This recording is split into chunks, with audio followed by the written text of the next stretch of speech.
Hi, I'm Carole Owens, and this is Stockbridge Updates.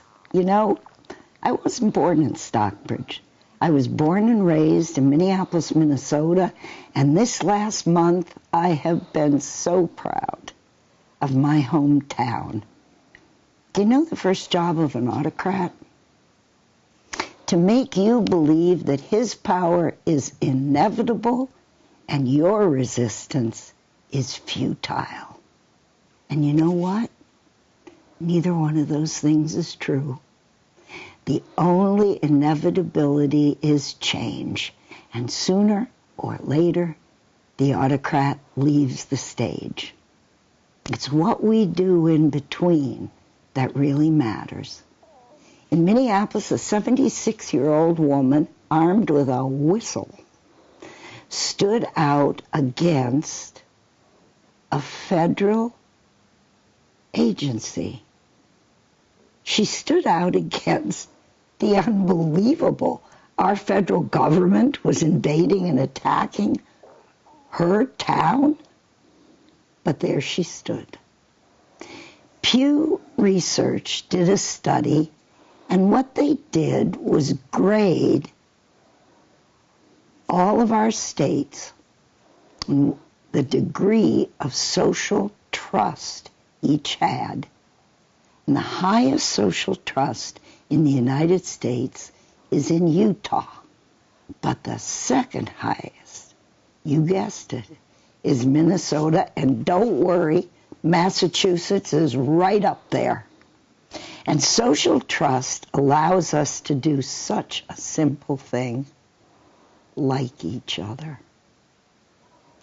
So I know the degree of confusion people feel right now, and they feel sort of depressed, maybe, sad, maybe, confused. But don't be. You know it's wrong for one American to shoot another on the streets. Don't be confused. You'll feel better if you stand up, if you ask the question, carry the sign, express what you think, and insist that your government represents your values. Do you know the last thing that Alex Preddy said before he died? He said to a woman who'd been shoved to the ground, "Are you okay?" Those were his last words. And I say to you, are you okay? And if you're not, reach out to a friend, to a neighbor, to Stockbridge Updates. We're all here for you. And I have the great pleasure to introduce a good-looking, charming man who also has a lot of talent. Actor, director, James Warwick. Welcome. Thank you. Steady on. Good Lord. What an introduction, Carole. Well, I know, but everybody can see it's true. Well, at the advantage of 78, I'm hanging on in there and reaching out and following your introduction as disturbed and anxious as everyone else. It is what is going on. You know, I work in the theatre at the moment, and around these parts I direct plays, and this next play I'm going to do is set in Minneapolis. Oh my, tell me.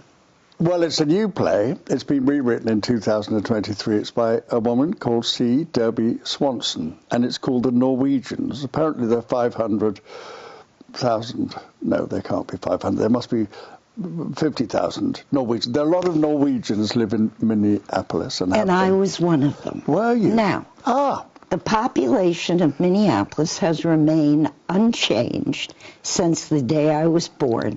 And if you tell anybody how long ago that was, I will kick you under the table. I have no idea. Okay, good. So, in that whole time, the population remained, guess what? 500,000. Was it? I knew I got 500,000 from somewhere. Yep, Yes. you They can't did. all You be did. Norwegians. That's right. No, they are not. The Germans tended to go next door to Wisconsin more often. And the Scandinavians, Danes and Norwegians, which I was one, Yes. came to Minnesota. And it would be about a third of the population. Really? Gosh, that high. So now tell me, how many characters in the play? Because I know you favor a two-hander sometimes. Well, it's often a question of economics, unfortunately, but this one has four people.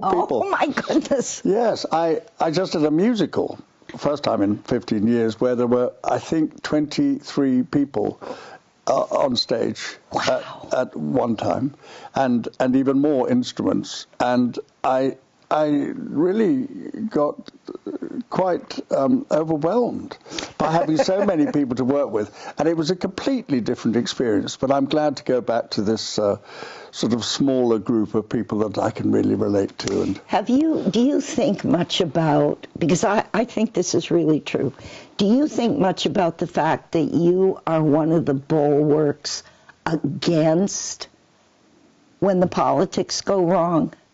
People escape to the theater. They're enlightened by the theater. We reach out to the arts in times like this. Do you think about that? Oh, of course, yes. In fact, I'm wearing this little Great Barrington image here, Public right? Theater. Great Barrington. We had a little sort of forum last night, funnily enough, at St James's Church in Great Barrington, where the subject of the forum, I suppose, was how do we stay relevant in these times where we're dissuaded from paying attention to anything longer than our cell phones may allow. We're bombarded with streaming. We're bombarded with information. We're bombarded, and the idea of actually committing and going out and sharing an experience. Only the theatre can do that. It's a unique experience. There's no, if you think about it, there's nothing that you can do. A football match or a film or even well, you would in some of the other performing arts like dance, but you'd have that same sort of involvement and, of course, music. But theatre has this communication and a gathering together, a community aspect, which is really what I think will keep it. It's been going a long time. What we need, I think, is to bring more young people in, and that starts in schools and the education of young people in the arts. It starts at school. You know, this is one of the great advantages of being English, that I had, terrific start, and it was called English literature. So English literature meant reading books, and it meant learning about dramatic literature and going to see plays, and maybe it was only a pantomime at Christmas to start with. But then it sort of developed, segued into Shakespeare and Molière and Shaw and Wilde, and you get this whole sort of spectrum of writers that we hardly ever produce now. I know, but they were wonderful, weren't they? Yes, they were. And when you talk about bringing all this into the schools, one of the first things I think of is Tina Packer. Oh, gosh, yes. And how she brought Shakespeare into the schools. What a wonderful woman. And how much she will be missed, because she leaves so much of substance behind. I would love to hear your thoughts about her piece that she wrote, she starred in, The Women of Shakespeare. Women of Will. Women of Will, yes. Even better. Yes. Yes, thank you. Women of Will, and I know you've seen it. Mm-hmm. And what was your takeaway? Well, one is that she probably has, of anybody that I've ever worked with, the most encyclopedic knowledge of every single play of Shakespeare. 37 plays. She directed them all. She's been in most of them. No, I think probably half of them. But what she did was put together something that had never been even attempted before. She had that sort of almost exocet missile brain that would hone in on an idea and develop, and she had the wonderful Nigel Gore to work with initially, and I think Johnny Epstein took over from Nigel at one point. But it was a unique experience. Nobody had ever thought about putting a play together about the women in Shakespeare. And of course she was. I mean, Tina was a lot of things to a lot of people, but she was most importantly, I think, true to herself. And she was tough. She came from the middle of England, Worcester. Was she born in Worcester? Yes, Worcestershire, which is sort of, the middle of, sort of between Birmingham and Manchester. And she was so proud of not being in any way upper class. Yes. Or in no way did she have a puffy cushion. No, she didn't. Yeah. And, I think it was a writer called Stan Barstow said, the upper classes, like the lower classes in England, have the courage of their own vulgarity. And Tina could be very vulgar sometimes. God bless her. And God bless her. But I have to say that there's a wish. May your memory be a blessing. Live your life so that your memory is a blessing. And boy, she earned that one. She certainly did. Yeah. There was a little company get together after she died. The week after, she died on January the 9th. That recently. And I think it was on the following Wednesday or Thursday, the company got together and had a little celebration. That's Shakespeare and Company. Yeah, Shakespeare and Company. And Kevin Coleman, who together with Dennis had started with Tina this educational component. They had the performance, the training, and the educational. Those three branches of Shakespeare and Company. And Kevin said, and it really made me sit up and think, they have over the 47 years they've been doing this in the schools, increasing number of schools every year, fall festival, Shakespeare and Company, 1 million students. Wow. 1 million. This is trailblazing. And the effect, if you talk to any of those kids, I go to see a couple of them every year. I can't see them all, but I do see a couple of them every year. And I try and see different schools because I work there quite a lot. And it is infectious. It's like a sort of, like an enormous storm of joy and explosive energy and communication. Kids relate to each other, not only sitting in the audience but on stage and vice versa. And it's a wonderful, and it's, again, I use the word unique experience. Anybody who's ever, if you've never been to a fall festival, it's like each one lasts about an hour and a half, and each school chooses a different play, or a play is chosen for them, and then cast after the teachers have gone in and worked with them for a couple of weeks. It's absolutely extraordinary. I'll tell you, you said something about the theater, and I wanted to go back to that for a minute. And I can hear Tina say, yes, you go back to that now. Because the thing in the theater is you're enjoying something mutually.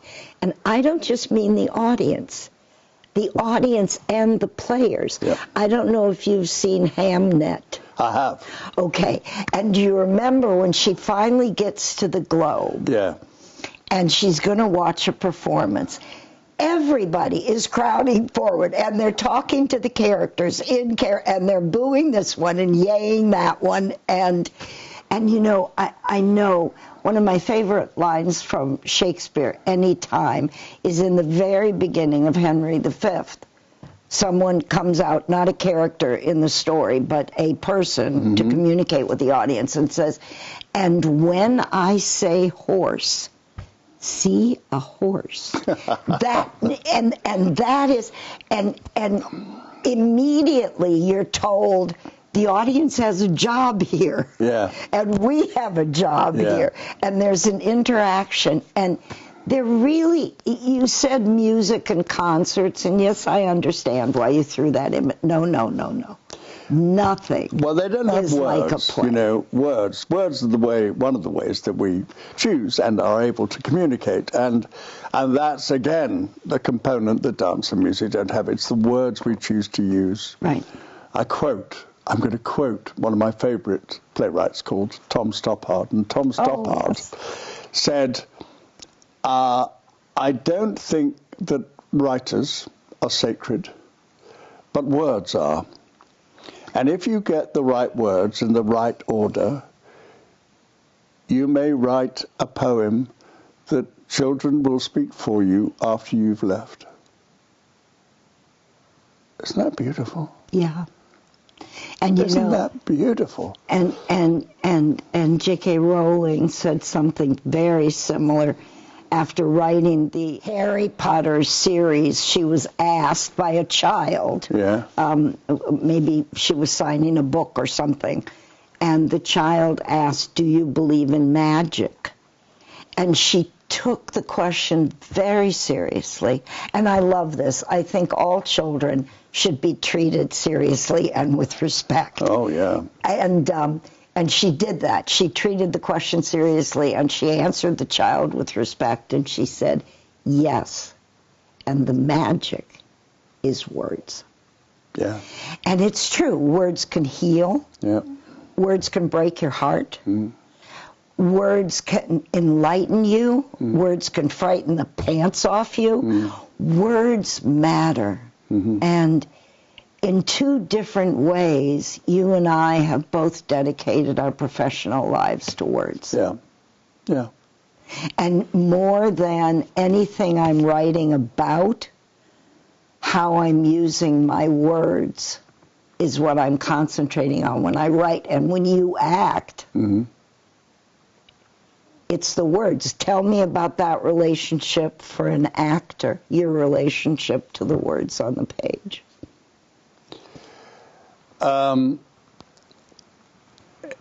Interestingly, now, at this stage of my career, I'm a little nervous about the words. Yeah. Because as a professional actor, you spend most of your time in rehearsal learning them.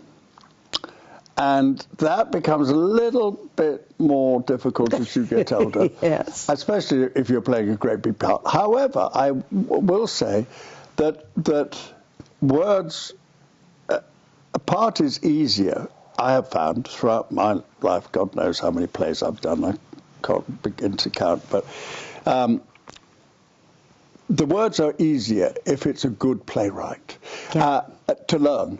I mean, you know, learning Agatha Christie is not easy. And I've done a lot of Agatha Christie on the telly. And I've done whole series of Agatha Christie. James did Tommy Tuppence. Yes. Yeah. Yes. And brilliantly, by the way, with the most beautiful actress in the world. Well, that I would agree with. She's an absolutely stunning. We used to get up at 6 o'clock in the morning every morning for 3 years. We did. Remind me of her name. Francesca Annis. Thank you. Francesca Annis is the most beautiful. She's half Brazilian. Her mother was Brazilian, so she got that beautiful, great big, huge brown eyes and this beautiful, flawless skin. She's quite little, but she was a dancer, so she's got the most beautiful figure. And she's a really good, funny, loving human being. So we got on really well. I still see her every year when I go over to see family. I see Francesca. And not only did she taught me a lot about camera, which was interesting because she'd done quite a lot of films. She worked with Polanski. She'd done the Polanski Macbeth, and she'd done other films, and she really knew the camera. And I was just really starting when I first worked with her. That was in Lily Langtry in the early 80s. Did a series about Lily. I played her second husband. She and I both struggled to learn this stuff. And although I would say that it wasn't the most challenging,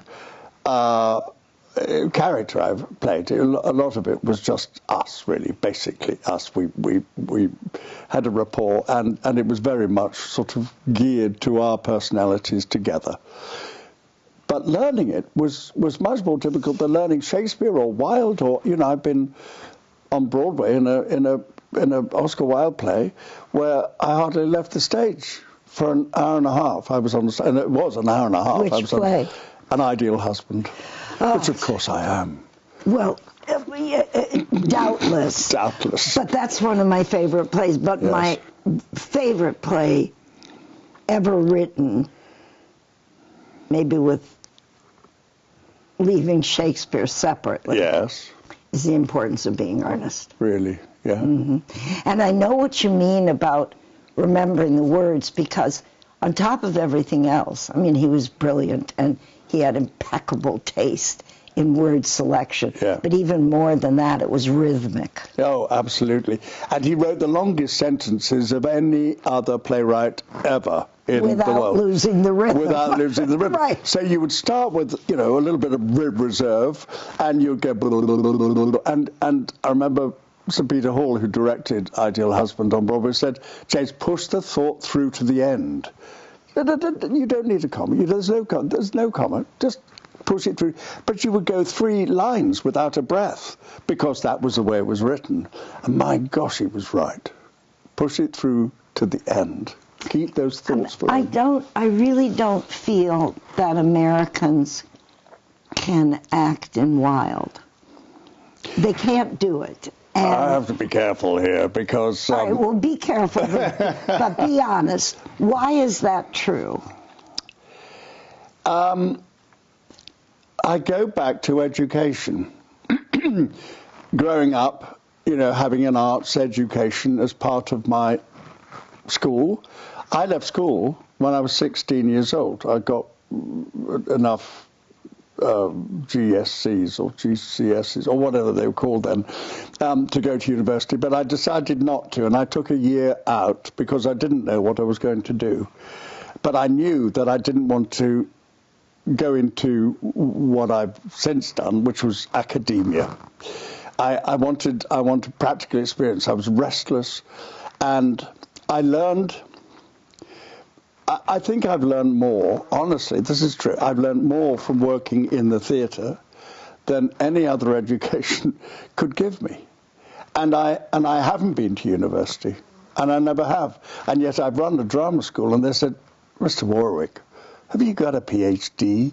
And I said, no, I haven't. You haven't got a PhD?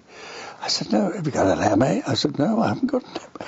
And they said, well, what have you got? I said, I've got a certificate from the Central School of Speech and Drama. They went, oh. And then they asked to see my resume, apparently, and then they went, oh, okay. Well, okay, all right. Well, you know, that's another thing. You know, the whole thing of education in this country, I think, is getting thinner as it gets more practical. Is that the word? I'm going to go back to my question since you didn't answer it. I was getting there. I was rambling. I admit, Carole, I was rambling, but... All right, but let me throw a suggestion at you, and then you pick it up from there. The reason I think... Well, there are 2 things, and one you taught me years ago. I think there are 2 reasons why they can't play Oscar Wilde. And the first is that rhythm thing. They somehow don't catch that. And the second thing that you taught me, you look so confused, No. is that one day you told me that the British speak with this kind of curve and Americans speak like that. So, and listen to me and then listen to you. At the end of a sentence, I will go down, like, period, guys. And at the end of a sentence, you'll go like this. And between the rhythm and the way we treat a sentence, you can't do Oscar Wilde and go down at the end of the sentence and not perceive the rhythm. Well, I had forgotten that I'd said that. Yeah, I do say that quite often in rehearsal. a lot. We do. I thought I was the only one who ever said No, I'm it. afraid it's a Too bad. Sorry, it's just a common note I give to And you actors should be. all the time, because that is true. But I was rambling on a bit. But the whole point of an English education is incorporating an arts literature component, and that's why people. And I was thinking after our discussion last night, I was thinking how much more actors and theatre is respected in England. I mean, it's almost revered. Yes. That actors, and in some ways, I think American Equity did its members a disservice by allowing the whole proliferation of non-equity theatre. They call it 99-seater. Every small community in Los Angeles has a 99-seat theatre. There are 100 of them in Los Angeles. The actors don't get paid, so they have to raise the money themselves, and they do it because they want to get in front of a casting director so they can get into television or film. Now, that's the wrong reason to do theatre, and it sort of lessens the way that the public think of theatre, because it's usually done on a shoestring, and although the actors may be very good and they may be very accomplished and they may be absolutely committed, the fact is that they're only allowed 99 seats, and so the theatres themselves are like the back of a bar or a basement in a shopping mall. And it doesn't have, I don't mean that spaces, the institution is not the most important component, but actors are known to have to do day jobs to keep going. In Los Angeles, everybody says, I'm an actor, and then they say, well, what do you do during the day? If somebody said to me, what do you do during the day? I said, I'm preparing for my performance this evening. Do you know, it reminds me of something that a British actor said, and I can't remember whether it was Gielgud or whether, I can't remember, but what the point was is they said the audience was God, and that feedback is irrefutable. Yes. That's how you did, and if you want them to clap louder or laugh louder or cry, whatever, then you'd better do it better. Yeah, and that's absolutely true. And that there's that relationship, and it makes it so important, and it makes everyone important. Mm-hmm. Makes the audience important. I'm old enough so that I was very sad and just couldn't understand it when people stopped dressing up for Broadway. I couldn't understand it. Mm-hmm. I would go, as I had always gone, in not an evening gown, but an evening dress or a suit, and there'd be people there in jeans, and I would think, no, this is wrong. Mm-hmm. Because there is sort of, and there's the whole idea of people wanting to achieve a higher level. And I don't care if you're an actor or a plumber. And I get a lot of satisfaction out of anyone who compliments my writing, saying back to them, I'm a journeyman writer. Yes. I'm a plumber with a pen. I want to fix the pipes. I want to do the job as efficiently, as cleanly as it can be done. Yeah. And I don't know how that all goes together, but somehow reaching for the best in yourself, no matter what it is you're doing, yep, is what all of us should be doing. And finding your passion in life. I mean, it's such a motivation, such a comfort, such a guide, such an inspiration if you can find your passion. Yes, if you're doing what you love to do. Yeah. Agatha Christie, and we have to talk about her more sometime, because as you know, I wrote a book about her. Yes. But she said that she could not write. Right. That if she didn't write for a number of days, literally only just a number of days, she would feel it. She would feel a discomfort physically that only writing could then relieve. And that's something also I experience. We're way over time, and I'm going to take the prerogative to continue to be over time long enough to know what did you do last year? What were your plays? And what else are you doing this year? Because I want everybody to know and go see your work. What I know is definite this year, it actually doesn't happen until August, which is this play called The Norwegian, set in Minneapolis, which I'm going to work with the writer on. She doesn't know it yet, but I'm going to work with the writer because I think it should be updated. I think it should incorporate something of what's happened in the last month. And it was written some years ago. She's rewritten, but I'm sure she'll want to look at it in an absolutely current perspective.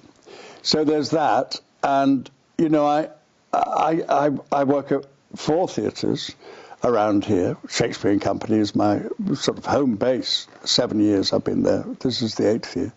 That's the Norwegians, and I work at the Majestic in West Springfield, which is very much a community theatre. They know their audience, and they just give them a little nudge from time to time, just push it a little bit further than the audience is entirely comfortable with, which is a good thing. I'm going to do The Price there at the end of the year, beginning of next year. I know that play. Yeah. Oh, such a great play. Don't miss that one. No, folks. no, Arthur Military's best. So that'll become, and last year I did four plays, apart from the musical. The year before I did musical? It was called Once. It was a Glenn Hansard, Markéta Iglova piece that had been a film in 2005, and then Glenn and a theatrical producer started developing it for the stage, and it got a Tony Award, several actually. Nice. And that was the last fall, and that ran for 7 weeks, did very, very well. And I worked with people who'd never been on stage before, which was really fascinating. They brought a completely different energy. They were musicians, and they had to play 1 or 2 or 3 instruments, very hard to cast. But we found an incredible group of people. And I hadn't worked with people who hadn't been on stage, I suppose, since I was, working with university students or college students, American Academy students, professionally. And it was really refreshing and invigorating, the way that they have a completely different approach. They have no technique at all. They don't know upstage from downstage or left or right. They turn upstage and wander about and very unfocused and not cohesive, because they don't understand the relationship that has to go on for a play to develop and the characters develop and grow and tell you the full story. It was fascinating. And then I did a beautiful play at Chester Theatre Company called Big, Big Sky with a wonderful James Barry.